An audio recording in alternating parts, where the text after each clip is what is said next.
Air leak after lung resection for lung cancer. In fact, air leak after any lung resection is a perplexing problem for almost all thoracic surgeons. And most of my presentation is based on my, of course, experience, which is more in the area of tuberculosis, but I have done 150 plus surgeries for lung cancer also. But generally the principles of preventing and managing them remain the same. And in addition to the gleaning of literature that I have done for this presentation. By definition, a post-operative air leak is defined by air escaping the lung parenchyma into the pleural space after any kind of surgery in the chest. About 50% of patients present with at least minor air leaks after lung resection. Majority of air leaks stop spontaneously after a few hours to up to 3 days. So when will you call it persistent air leak? It is arbitrary and generally institutionally defined between 5 to 14 days. Because most of my work is in inflammatory lung disease, we don't say it at least up to 7 days that it is a prolonged air leak. But nowadays, generally we see that with good techniques and other things, 3 days to 4 days, a normal case, which is not going to be persistent air leak does stop. Defining a persistent air leak as air leak beyond postoperative 5 is average after pulmonary lobectomy and is consistent with Society of Thoracic Surgeons database definition. Air leak exceeding the otherwise necessary length of hospital stay. So this is PAL, or prolonged air leak. What are the risk factors? Now, this was a good article. Air leaks following pulmonary resections for lung cancer. Is it patient related or surgeon related? Most of us would concede that at least at the beginning of our surgical career, number of leaks are surgeon related also till we are perfecting our technique.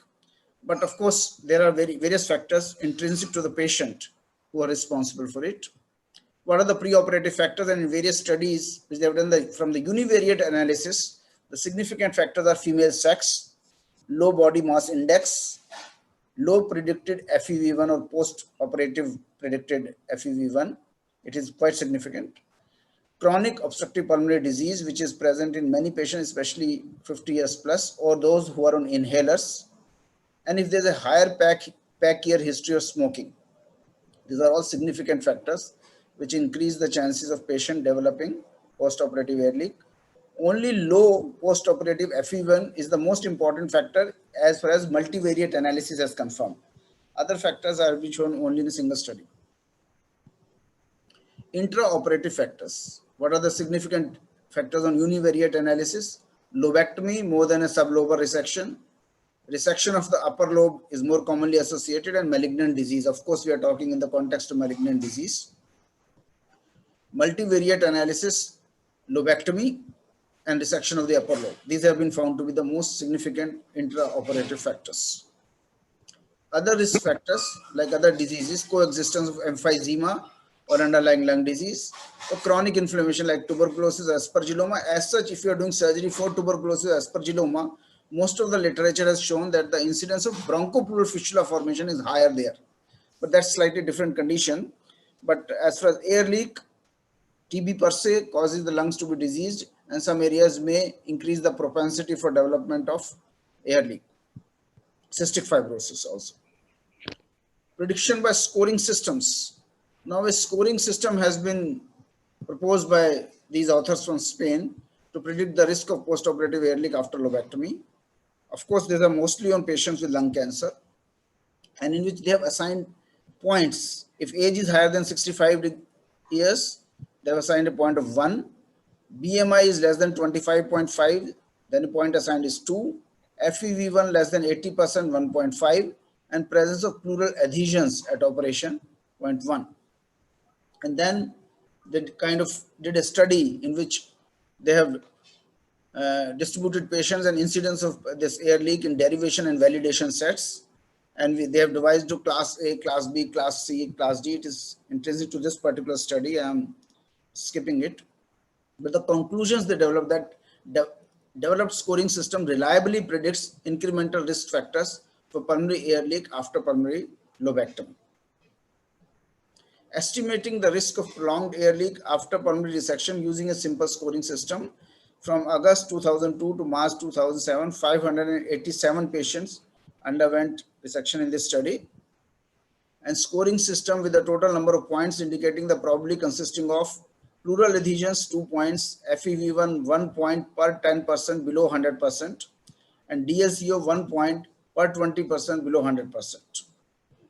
Grading of air leaks was done that grade 0, no air leak, grade 1 is countable bubbles, grade 2 is stream of bubbles, and grade 3 is coalesced bubbles. Qualitatively, what are the types? Active air leak is said to be present when there is appearance of bubbles at same intensity at repeated coughs. While it is called passive when intensity is reduced with each cough and maybe stops after a few coughings. The grades have also been defined as continuous bubbling, inspiratory bubbling, expiratory, or forced expiratory. And this is the common Pleurovac system which is used very often, which measures the leak on a scale from 1 to 7.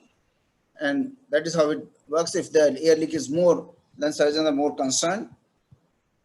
And this digital system, which we have found quite useful in our practice because it accurately tells you how much air leak is taking place, and it is also a great guide to be able to remove the chest tube when it is becomes 0 or less than 40, some people say, but I will prefer that when it becomes 0 and at least for 24 hours it remains 0, then the chest tube can be safely removed. Digital portable chest drainage suction systems are a significant advance in the practice of thoracic surgery and the care of these patients. What are the consequences of air leaks? I think most of the surgeons wrestle with this problem day in and day out. Prolonged chest tube drainage causes prolonged pain. Restricted ventilation leads to increased risk of pneumonia. Decreased mobility through chest tubes and related pain. Decreased mobility results in increased risk of thromboembolism, especially in older patients. It necessitates pleurodesis, sometimes mechanical ventilation, and reoperation. Higher readmission rate to intensive care units, prolonged hospital stay, and related higher overall costs. In fact, prolonged air leak and whatever are the resultant issues and complications which result from it are a reason that all thoracic surgical patients in their consent should be informed that there is a possibility and they should increase their hospital stay. What is the management? If there is a bronchopleural fistula from any reason, and bronchopleural fistula actually is a topic itself, and I have tried not to cover in this particular presentation, while if there is peripheral lesion in the visa prova, then the management differs. BPF is a separate topic. So generally, we are concerned about air leak if it is a surface air leak. BPF is not being considered in this talk, but persistent air leak, what are the management options? Most often, in majority of the cases, the conservative approaches are good enough, which include prolonged chest tube drainage, and after 2 weeks, provocative chest tube clamping or permissive chest tube removal. Permissive chest tube removal, you see that even if there is an air leak, you still remove the chest tube after 2 weeks and find that nothing happens. The lung doesn't collapse and patient can be safely managed. Good physiotherapy, of course, is mandatory.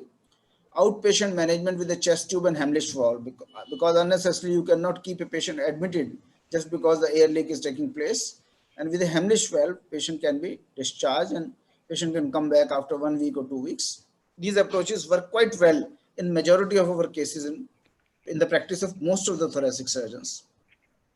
But there are other options in cases resistant to these approaches. Pneumoperitoneum is one. Then pleurodesis using either tetracycline, talcum, silver nitrate, autologous blood patch through the chest tube. Then nowadays with interventional bronchoscope is being very active, and intrabronchial valves have been developed, which will close the particular bronchial opening from where air leak is taking place, and one can stop it. And then there are surgical options, which will be considered quite late. Early surgical options like sclerosing agents, pleural abrasions or pleurectomy, and late surgical options like muscle or omental flaps. I have not included other options like thoracoplasty, etc., because they are generally reserved for bronchopleural fistula, and that is causing persistent air leak and persistent space in the pleural cavity, which is a situation which is unlikely to develop after cancer surgery.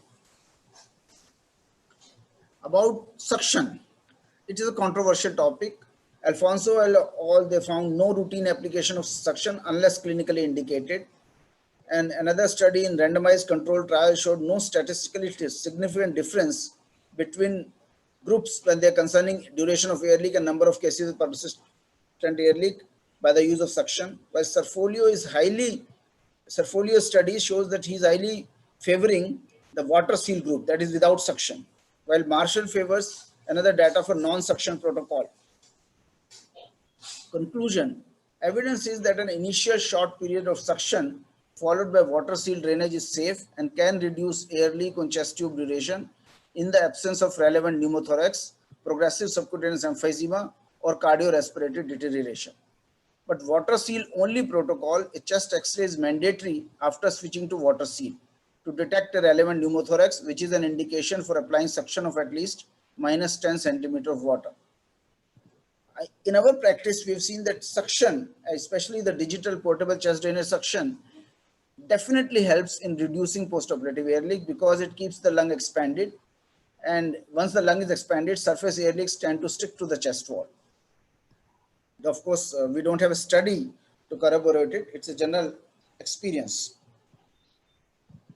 In conclusion, a water seal protocol might not be advisable or even contraindicated in patients with highly restrictive lung disease and those in whom there is a subsequent risk of bleeding also, because surface oozing also stops if you keep the chest drainage tubes on suction, because that keeps the lung expanded and that bleeding also decreases. How do we prevent air leaks? Prevention, there are various measures. Pleural tenting is one of them. Prophylactic intraoperative pneumoperitoneum following lower lobectomy. Surgical sealants on lung surface is a controversial topic. Buttressing the stipple line, phrenic nerve crushing, or limited thoracoplasty, all of these measures have to be decided by surgeon in a given case only. But in most of the cancer surgery, these things should not be required. Only if the space problem is likely to take place, then one thinks of a limited thoracoplasty.